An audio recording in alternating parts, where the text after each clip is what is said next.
An Ecuadorian presidential candidate was assassinated in the capital Quito on Wednesday. Outraged protesters rallied outside the clinic where Fernando Villavicencio died after he was shot at a campaign event hours earlier. His killing comes just 10 days before Ecuador is due to head to the polls.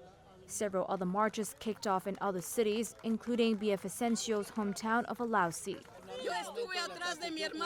Villavicencio's sister, Patricia, says she was behind her brother when the shooting happened.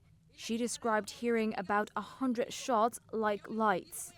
Local media reported some 30 shots had been fired. The Attorney General's office, meanwhile, said a suspect in the crime later died of injuries sustained in a shootout.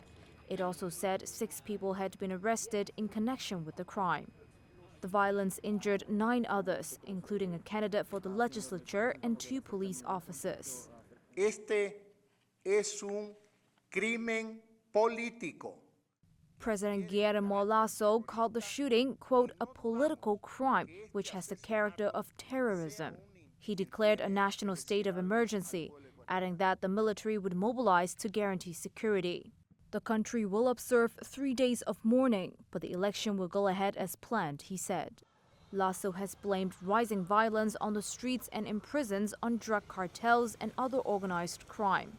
Villavicencio, a former lawmaker and journalist, was also a staunch critic of corruption and organized crime. His party had discussions about whether to suspend campaigning due to what it called political violence. But Villavicencio opposed the move, saying it would be an act of cowardice. Exigimos acciones. Other presidential hopefuls reacted with horror to the murder. Some suspended their electoral campaigns and denounced the violence.